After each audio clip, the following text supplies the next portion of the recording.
On one cold and rainy night, 19-year-old Renisha McBride crashed her car on a Michigan street before hazily pulling herself from the wreck to look for help. Renisha was dealing with a concussion and a severe injury to her hand, but that wasn't all, and more would be uncovered about her mental state later. Despite this, Renisha made her way towards a nearby house and began banging on their door. Unfortunately, when the owner of the house finally opened the door, Renisha found herself facing the end of a shotgun and the end of her life. On November 2nd, 2013, the Dearborn Heights Police Department received a 911 call just after 4:30 a.m. from a man named Theodore Wafer. I just shot somebody on my front porch with a shotgun, banging on my door. After ensuring that Theodore wasn't a threat, the police questioned him on the night's events. What happened here? A consistent knocking on the door, and I'm trying to look through the windows, but every time I look through the windows of the door, it's banging somewhere else, so I opened up the door, kind of like, who is this? And the gun discharged. I didn't know there was a round in there. I don't get it. Who's knocking on your door at 4:30 in the morning? Bang, bang, bang, somebody wanting in. While Theodore may have claimed the whole incident was just a terrible accident, certain aspects of his story just weren't adding up, and detectives were determined to discover if they may actually be dealing with a cold-blooded killer. Homeowner says there was somebody pounding on the door.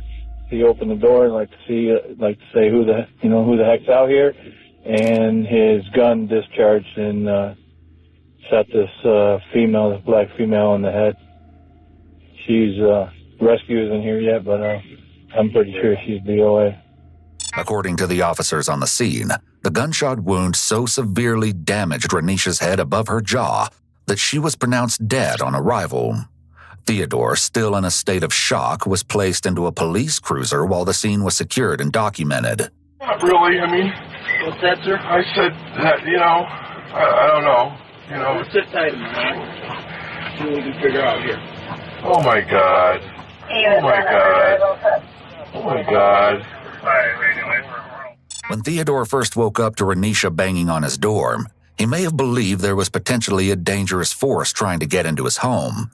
His body then may have gone into fight or flight and started to prepare for a potential threat by releasing adrenaline. This heightened state doesn't last for very long, and now that he's in the police cruiser, there's no possible threat against him anymore. With enough cursory information gathered, the police bring Theodore back to the station for questioning, and it isn't long before the cracks in his story begin to show. Well, why don't we just start out by, I know you've told officers at the scene, but I need you to tell me now. Just give me the scenario of what happened tonight, in your own words. Well, I don't really know how these proceedings work. I mean, am I being charged? No. No, sir. Should I have a lawyer present? That would be entirely up to you. I mean, this is a very serious matter. What just happened, I believe. Well, it is a serious matter to the young woman that's laying in report. We have to do a thorough investigation, and we have. Am I allowed back into my home now? I mean, when the officers are done with the scene processing and when the ME removes the body, yes. See, this is So. Theodore is very nervous and can be heard asking if he needs a lawyer present. If he did want a lawyer, this is an ineffective attempt at invoking his Miranda rights, as a request for an attorney must be clear and unequivocal.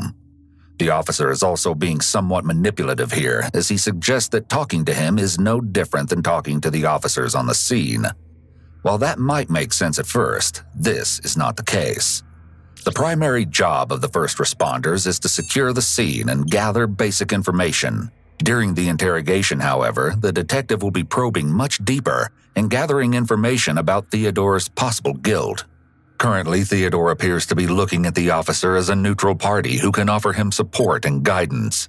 However, it's important to remember the detective's ultimate goal in an interrogation is to secure a confession.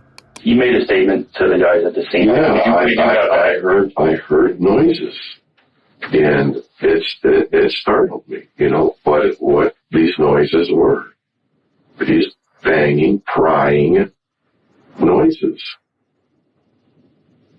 First on the side of the house, and then front of the house, back to the side of the house, and front of the house. Given the time of day, he may have assumed the person had bad intentions, especially since Dearborn Heights is known for its high crime rate, with the average resident having a 1 in 55 chance of being a victim of a violent or property crime.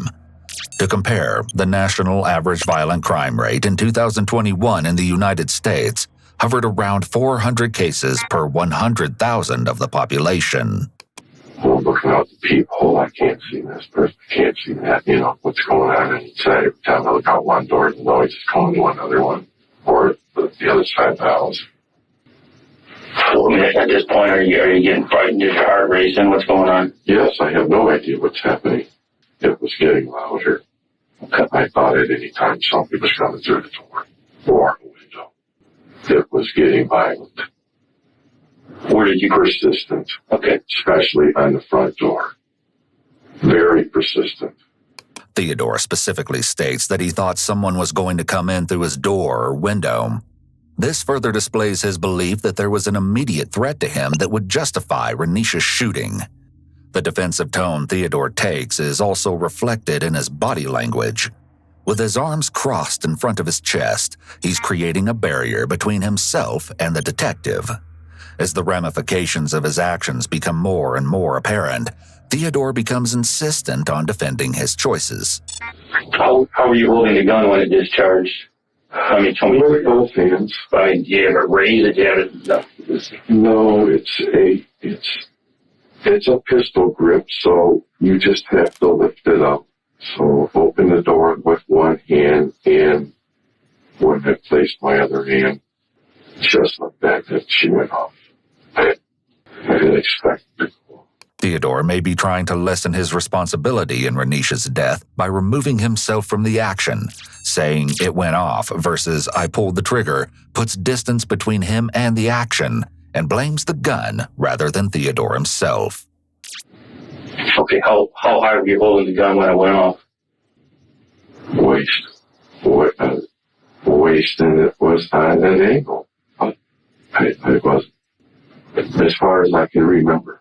Do you think that when you were holding the gun that it was on an angle like this? Could it have been like this? If I'm opening the door, I have it. If I open the door, okay, that quick. It's a pistol grip. Here, the first cracks in Theodore's story start to show. He claims to have been holding the gun at waist height. However, when taking both Theodore's height and Renisha's height into consideration, he would have had to have been holding the gun at chest height, pointed straight out, in order to shoot Renisha in the head. This discussion about the gun placement is vital for the case. Holding the gun at his waist could mean that he was just reacting to the potential threat, and more likely it really was an accident. While holding it higher at his chest height, it means that he could have been consciously aiming it, possibly with the intent to shoot. Based on what the detective has seen, he knows that Theodore can't be telling the truth about the way he was holding the gun. While it's entirely possible that Theodore is being deceptive in order to make the shooting seem more accidental, it's not unusual for individuals who are involved with a traumatic event to distinctly remember some parts, while other parts are fuzzy. This is one of the reasons that eyewitness reports are never as accurate as we think they should be. According to Michigan's Castle Doctrine, you're allowed to use deadly force on someone who's breaking into your home if it's necessary to prevent great bodily harm to yourself. Based on Theodore's own account of the night, by the time he grabbed his shotgun and decided he'd had enough, he wasn't in any immediate objective danger. This, alongside the fact that he opened the door up to the danger with the intention of dealing with it, could potentially negate the Castle Doctrine as a valid defense. I don't even know. I did not look at the body. I didn't stand over it and see where the wound was.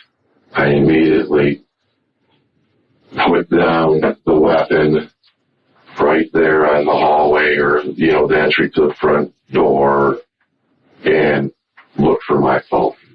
First called here, Dearborn Heights. We're talking boom. And boom. As he prepares to wrap up the interview, the detective brings someone else in to help ask one final question. You have, where do we take his shotgun, shell casing? took your Mossberg. There was a spent shell casing in the shotgun, and you had your green shotgun case. So we just tucked it in that and took the gun with it.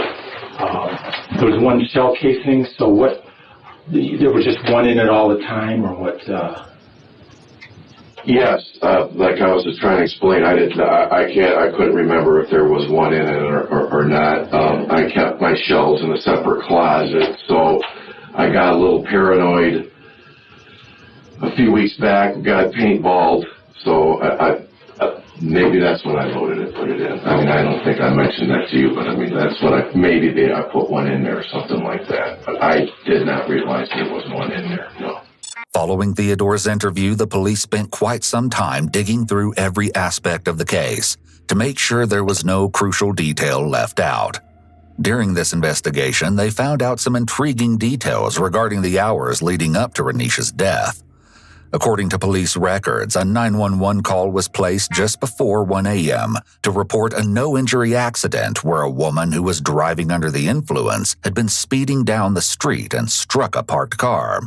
Although the woman driving had clearly been disoriented and possibly confused when she got out of the car, she had left on foot and wandered away from the scene of the crime. Police didn't arrive on scene until they received a call stating that the driver had come back to the scene.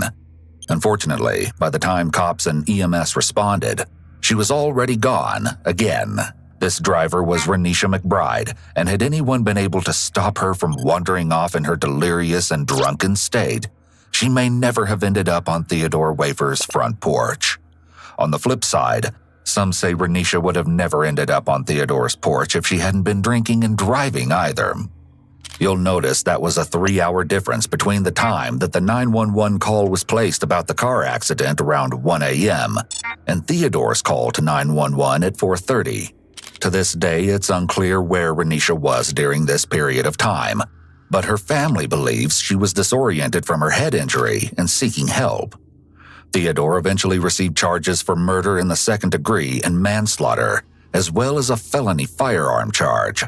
While Theodore may have claimed that his gun accidentally misfired during his initial interview, this claim actually changed by the time he got to court. Instead, he and his lawyer were insisting that Theodore intentionally fired out of self-defense because he was scared that Renisha was trying to break in.